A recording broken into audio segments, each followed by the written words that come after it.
नमस्कार, स्वागत है आपका हमारे चैनल पर। मैं हूं आपके साथ शिप्रा सैनी। पश्चिम बंगाल विधानसभा चुनाव की तारीखों का ऐलान हो गया है। वहीं पश्चिम बंगाल की मुख्यमंत्री ममता बनर्जी की बौखलाहट भी सामने आ गई है।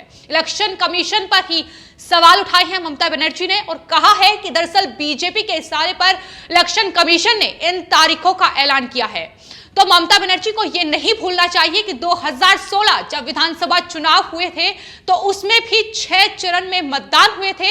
इस बार 8 चरण में मतदान पश्चिम बंगाल में होंगे और तारीखों का ऐलान हो चुका है। लेकिन बौखलाहट ममता बनर्जी की किस तरीके से बढ़ी हुई है, इसकी वानगी हर रोज देखने को मिल रही है और अब इलेक्शन कमीशन पर ही ममता बनर्जी ने सवाल उठाए हैं।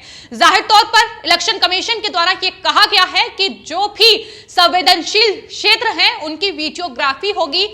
जिस तरीके से अब तक चुनाव हो रहे हैं पश्चिम बंगाल में और तमाम जो टीएमसी के कार्यकर्ता हैं वो गुंडागर्दी करते नजर आते हैं पोलिंग बूथ पर, जिस तरीके की हिंसा देखने को मिलती है अब वो हिंसा वो नहीं कर पाएंगे और इसको लेकर ही टीएमसी की दरअसल ये पूरी बौखलाहट है, क्योंकि कानून व्यवस्था पूरी तरीके से पश्चिम बंगाल में चरमराई हुई है, जिसको लेकर बीजेपी हर रोज ममता बनर्जी और टीएमसी पर निशाना साधती नजर आती है। लेकिन अब चुनावों की तारीखों का ऐलान हुआ है। 8 चरण में पश्चिम बंगाल में चुनाव होंगे।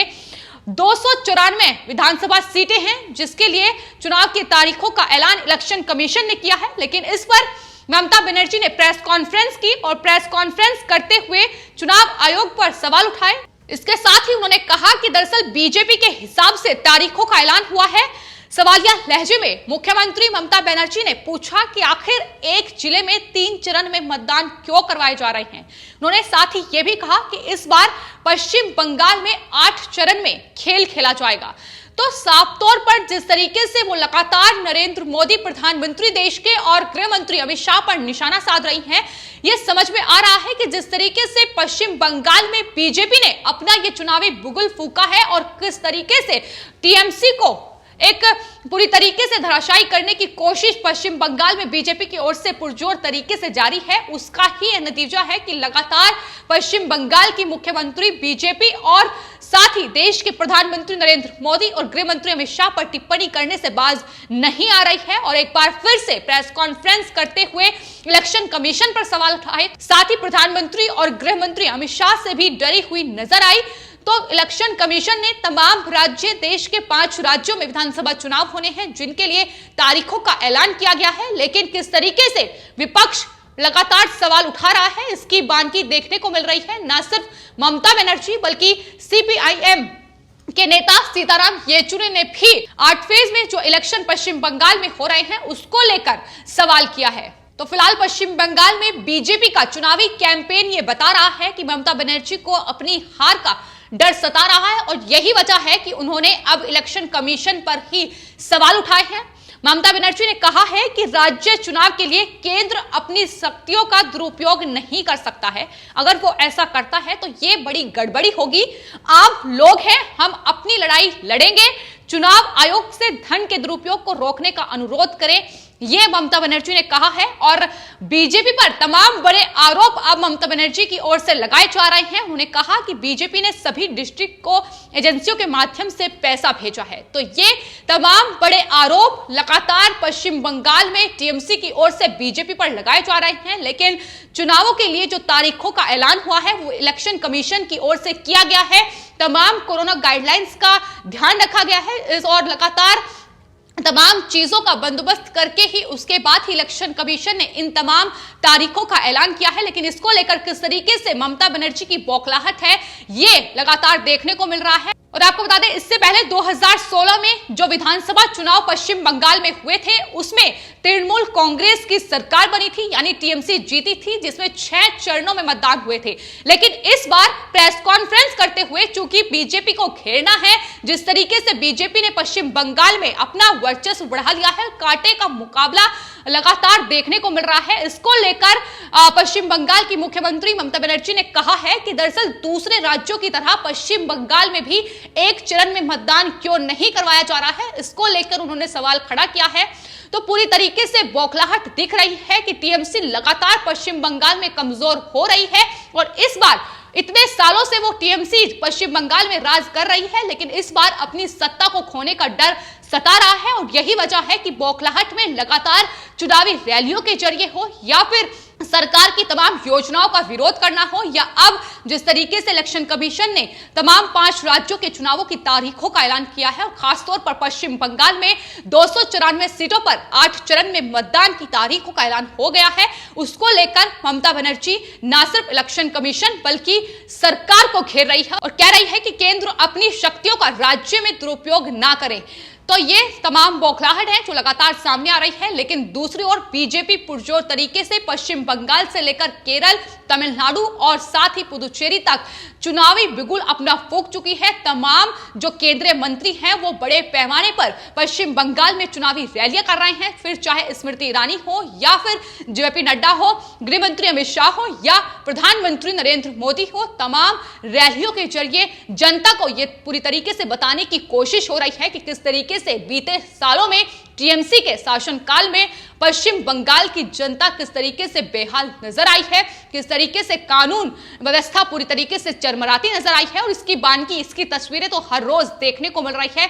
जिस तरीके से टीएमसी के जो कार्यकर्ता हैं वो गुंडागर्दी करते खुलेआम नजर आते हैं, लेकिन उस पर कार्रवाई करने के बजाय टीएमसी जो है, जो पश्चिम बंगाल की मुख्यमंत्री है, वो कहती है कि दरअसल बाहरी लोग पश्चिम बंगाल पर राज नहीं कर सकते हैं, पश्चिम बंगाल में बंगाल के लोगों का ही राज होगा। तो इस तरीके से खुलेआम गुंडागर्दी पर टीएमसी उतरी हुई है और यही वजह है कि लगातार बीजेपी जो है जनता के बीच पहुंचकर लगातार पुरजोर तरीके से उन्हें अपनी योजनाओं के जरिए, विकास कार्य के जरिए और साफ तौर पर टीएमसी ने जिस तरीके से पश्चिम बंगाल की जनता को बेहाल करा है, उनकी तमाम कमियों को गिराकर इस बार के विधानसभा चुनाव में कोशिश यही है कि टीएमसी को उखाड़ फेंका जाए और बीजेपी कमल खिलाने में कामयाब हो। और वो तस्वीर जिस तरीके की सामने आ रही है वो पश्चिम बंगाल की मुख्यमंत्री ममता बनर्जी को भी दिखाई दे रही है।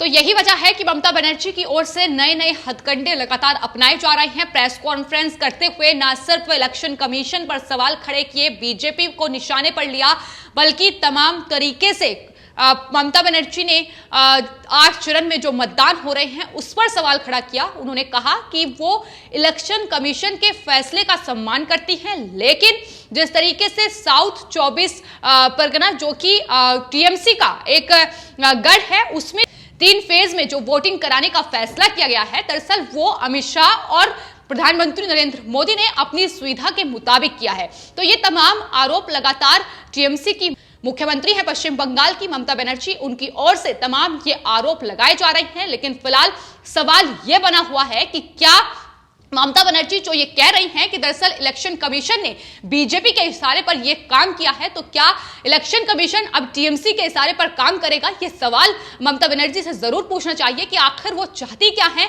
अगर वोटिंग 6 फेज में हो रही है या 8 फेज में हो रही है, उन्हें आखिर दिक्कत क्या है? यही सबसे बड़ा सवाल है, क्योंकि लगातार जो टीएमसी की बौखलाहट है वो इसी वजह से सामने आ रही है, क्योंकि बीजेपी ने जिस तरीके से अपना वर्चस्व पश्चिम बंगाल में बढ़ा दिया है, टीएमसी के तमाम बड़े नेताओं को अपने पाले में कर लिया है। टीएमसी पूरी तरीके से कमजोर हो गई है। तमाम बड़े वो नेता जिनका टीएमसी में काफी बोलबाला था, जो टीएमसी के जो कार्यकर्ता थे वो उन्हें काफी पसंद करते थे, लेकिन इस बार शुभेंदु अधिकारी से लेकर कई तमाम ऐसे नेता रहे हैं जो टीएमसी का साथ छोड़कर बीजेपी में शामिल हुए हैं और यही वजह है कि टीएमसी पूरी तरीके से विधानसभा चुनाव से पहले पश्चिम बंगाल में कमजोर हो चुकी है। वहीं दूसरी ओर सीबीआई से लेकर तमाम जो राष्ट्रीय एजेंसियां हैं उनका शिकंजा भी ममता बनर्जी के परिवार पर है, वो लगातार अलग अलग मामलों में जांच कर रही है।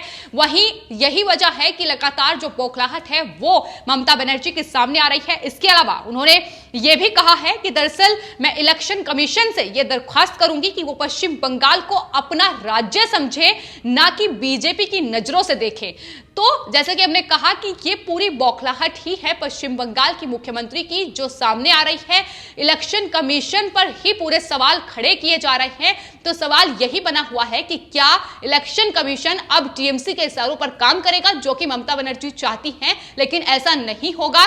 जाहिर तौर पर आने वाले वक्त में चुनाव होने हैं। तो अभी चुनाव की तैयारियों में बीजेपी लगातार जुटी हुई है। तमाम जो नेता हैं रैलियां कर रहे हैं और इस बार ममता बनर्जी को भी अपनी सत्ता खोने का डर सता रहा है। यही वजह है कि लगातार अब हमलावर वो बीजेपी और उनके नेताओं पर नजर आ रही है। बाहरी उन लोगों को कहा जा रहा है, बाहरी लगातार बीजेपी के तमाम जो केंद्रीय मंत्री पश्चिम बंगाल पहुंच रहे हैं, चुनावी रैलियां कर रहे हैं, उन्हें वो बाहरी कहकर संबोधित कर रही हैं और कह रही हैं कि दरअसल पश्चिम बंगाल में बंगाली ही राज करेगा। इसको लेकर भी बीजेपी पश्चिम बंगाल की मुख्यमंत्री ममता बनर्जी और टीएमसी पर निशाना साध चुकी है कि किस तरीके से अपना गढ़ बनाकर भी पश्चिम बंगाल की मुख्यमंत्री ने काम नहीं किया, ना ही कानून व्यवस्था सुधारी, ना ही सरकार जो केंद्र की योजनाएं थी उन्हें पश्चिम बंगाल में लागू किया गया। किसानों को फायदा पहुंचाने का काम भी पश्चिम बंगाल की मुख्यमंत्री ममता बनर्जी ने नहीं होने दिया। जिस तरीके से उनके खातों में किसान सम्मान निधि की जो रकम थी वो सीधे पहुंचाने की योजना प्रधानमंत्री नरेंद्र मोदी की है, उसे भी रोक कर रखा और जाहिर तौर पर अपना लाभ उठाने की कोशिश तमाम योजनाओं के जरिए टीएमसी की सरकार ने की है।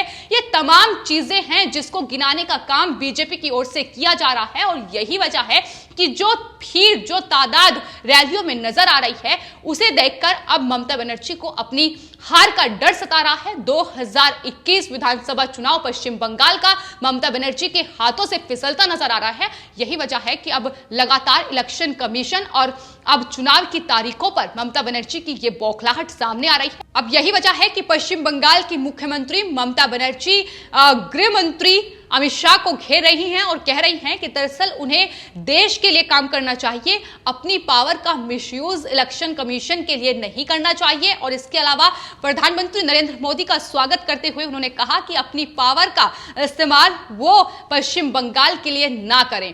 तो ये पश्चिम बंगाल की मुख्यमंत्री ममता बनर्जी की तमाम अहम बातें जो उन्होंने आज प्रेस कॉन्फ्रेंस के दौरान कही और पुरजोर तरीके से ये साफ तौर पर दिखाई दिया कि किस तरीके से ममता बनर्जी को अपनी हार का डर सता रहा है। यही वजह है कि न सिर्फ इलेक्शन कमीशन बल्कि गृह मंत्री से लेकर प्रधानमंत्री नरेंद्र मोदी और तमाम नेताओं को पश्चिम बंगाल की मुख्यमंत्री ममता बनर्जी ने घेरा है और इलेक्शन कमीशन पर सवाल उठाते हुए कहा है कि दरअसल इलेक्शन कमीशन ने बीजेपी के इशारे पर ये तारीखों का ऐलान किया है, लेकिन ममता बनर्जी को यह नहीं भूलना चाहिए कि 2016 के इलेक्शन में जिसमें वो जीतकर सामने आई थी उसमें भी 6 चरण में वोटिंग हुई थी, ये सिर्फ 8 चरण में बदला गया है। ऐसे में 6 चरण का मतदान हो या 8 चरण का मतदान हो, अगर आपकी तैयारी पूरी है तो आखिर ये बौखलाहट ममता बनर्जी की आखिर सामने क्यों आ रही है? सवाल इसी को लेकर है। फिलहाल आपकी इस पूरे मामले पर क्या राय है हमें कमेंट बॉक्स में जरूर लिखें और चैनल को सब्सक्राइब जरूर करें। धन्यवाद।